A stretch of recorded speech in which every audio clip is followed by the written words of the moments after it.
Hi there, I'm Drew Badger, the world's first and #1 English fluency guide, and it is a pleasure to welcome you to another video here on YouTube. Today we are going to talk about slang. This is such a big part of the English language, and it's a thing that I often receive questions about because people have maybe trouble understanding slang and also using it in their conversations.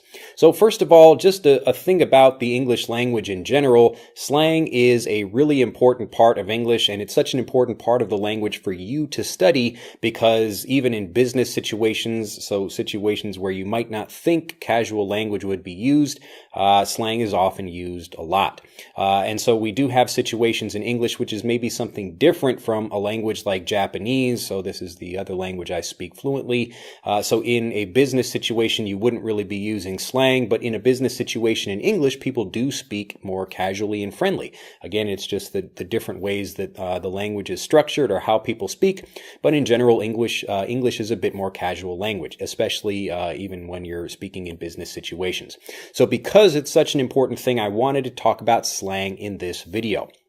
Now, there are actually a lot of topics about slang, specific ways of using it or when you should use it, but I wanted to be very specific to give maybe a broad overview of slang and just help you understand 10 slang words. They're of a specific kind of slang. Again, there's so many different things about slang to learn, and this is why we teach hundreds of these different words in programs like Master English Conversation and the Fluency course, which you can learn more about at EnglishAnyone.com. But just for this video, again, I want to give an overview of slang so you understand just one piece of this and really why people are using slang in the first place. Now, this is probably true for your language as well as it is for English, but there are really basically two reasons why people use slang.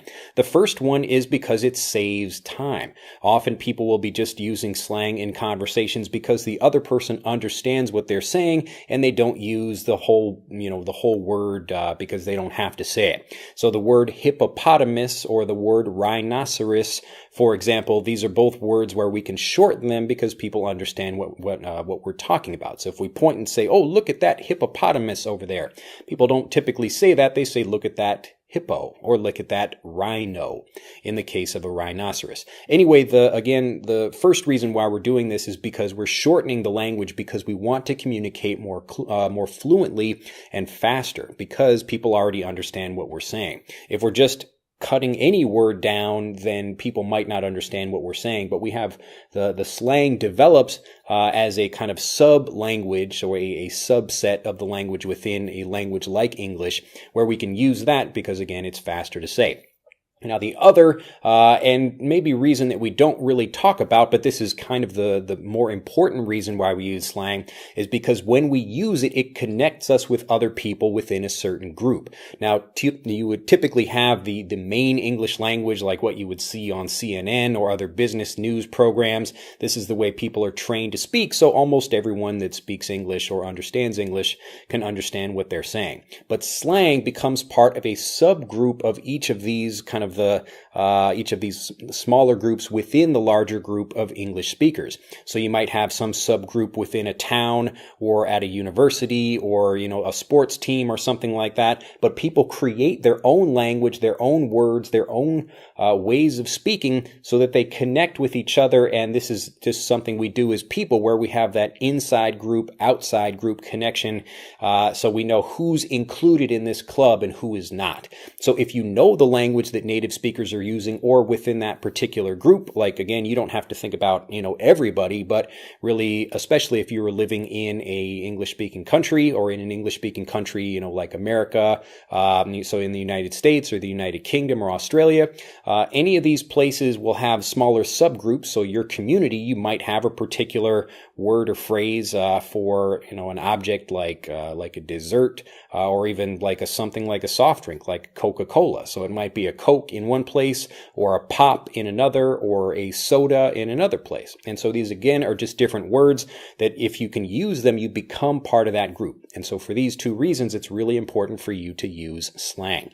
So one of the first things I want to talk about or I guess kind of the main thing I'd like to talk about in this video, is just to really give you some explanations and go over some specific slang words. So we'll go over 10 of these slang words for just one category of slang, and this is where we take a word that's commonly used and we shorten it. So there are, again, as I just mentioned, these kind of small areas, just like you would probably have within your own town, or maybe your own school, or your own even group of friends.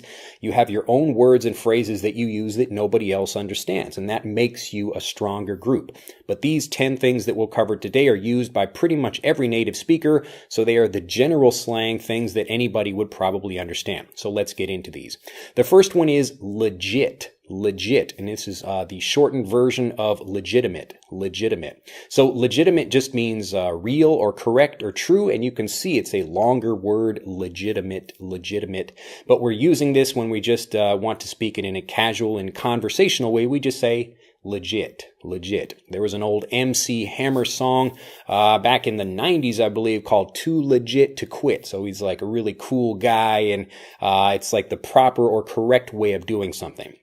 So you can say that someone has a legitimate concern about something. That just means they have a real question, or it's a true question, or like this is something we should really look at. But in a casual conversational way, and even in a business setting, you can talk about something being legit. So I don't really think this is a legit way of doing something. Like if you're not following the rules, it's not legit, legit. The next one is fridge. Fridge, and this is short for refrigerator, refrigerator. So everyone has this in their home, a refrigerator, or also known as the ice box. So this is the old term for it, where people actually had a block of ice delivered to their home. Maybe people do that in some places still, but typically people have a regular refrigerator. But most people just casually and conversationally refer to it as the fridge. So can you get me something from the fridge? Open the fridge and grab me a beer. Fridge. Fridge. The next one is props. Props. And this is a kind of tricky one that most people, they do use it, but they don't really understand what it comes from. And this is, well, I guess the best way to say it is like you get the proper respect or the proper maybe recommendation or recognition, that kind of thing.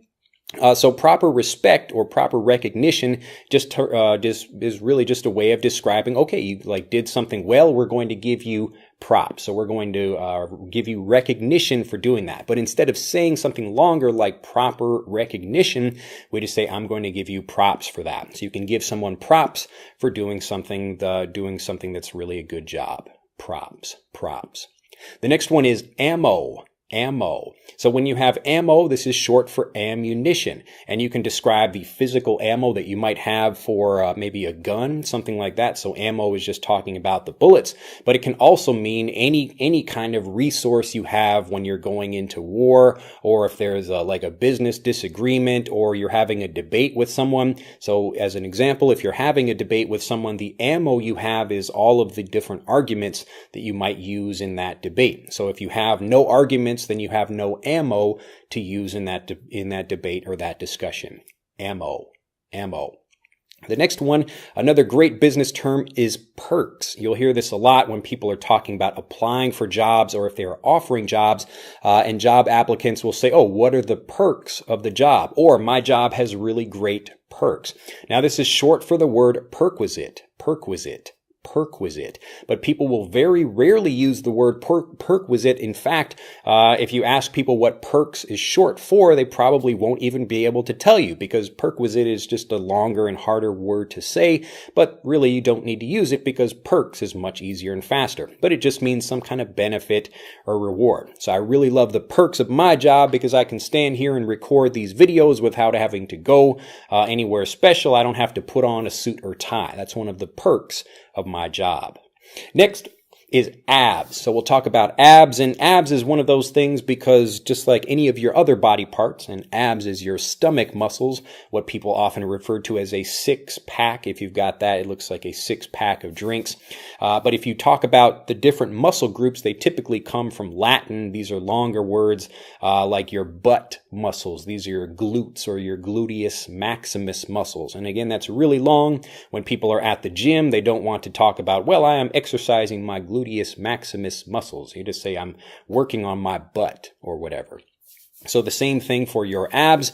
I believe these are called your abdominal abductors or something. But at least your just abdominal is that middle section in your body where your belly is. So your abs is just a short way of doing that. So this becomes the shortened version for saying that in a much more casual and conversational way. Next, hood. Hood. The hood is short for the word neighborhood. So you can say, well, in my hood, we do this. And this is, again, something that you can use in a casual conversation, like when I was down in the hood, just while I'm, going out and shopping or something like that. But this is, again, typically something, this word specifically wouldn't be something you would use in a business situation. I mean, you could use it casually with maybe some colleagues if you're speaking with them.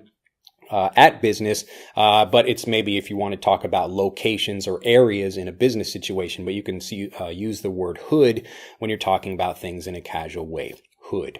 Next is vibe. Vibe. Now, when you want to talk about the vibe of something, this is the feeling of it. And this is short for the word vibration. So if you want to talk about the atmosphere of a room, wow, this party really has some great vibes. I'm enjoying the vibe of this concert. So you can talk about vibe or vibes. It doesn't really matter. But again, it's just talking about the general atmosphere of a particular place. The vibe. So how's the vibe at school? How's the vibe with the meeting? So any kind of situation where you're talking about what's the general mood or atmosphere of that thing. Vibe. Vibe. Next is spec. Spec. Spec is short for specification. Specification. So again, this is one of those longer words that, especially even in business terms, if you're working in a factory or you devise maybe some kind of software or even just any kind of hardware or other technology like a machine, you can say, what are the specs of this thing as opposed to the specifications? Or you can say this machine is built within some kind of specification or some kind of spec. So again, it's just a way of expressing this longer thing that most people understand in a shorter way. Spec. Spec. And the final one is whiz. Whiz. Now, a whiz is someone just like a wizard, which is what this is short for. And you can spell this as W-I-Z or W-H-I-Z, but it just refers to someone who is very smart. So, this person is, he's great with computers. He is a computer whiz, or he's a whiz with numbers. So this is a really smart person or someone that understands math very well. A whiz. Well, that's all of these. And again, this is just one part of slang. There are different things about it, but really this is why we use slang. So again, the reason to study slang, the reason it's such an important thing and why we teach it and teach so many slang words and expressions in the phrasal, in the fluency course and Master English Conversation is because, again, it's used in casual and professional situations. So this is something you really should practice, and you can probably find lots of videos right here on YouTube that help you understand lots of slang expressions as well. Anyway, if you have enjoyed this video and you'd like to learn more about this, if you have any questions about slang specifically or other things maybe related to this, do let us know in the comments section down below.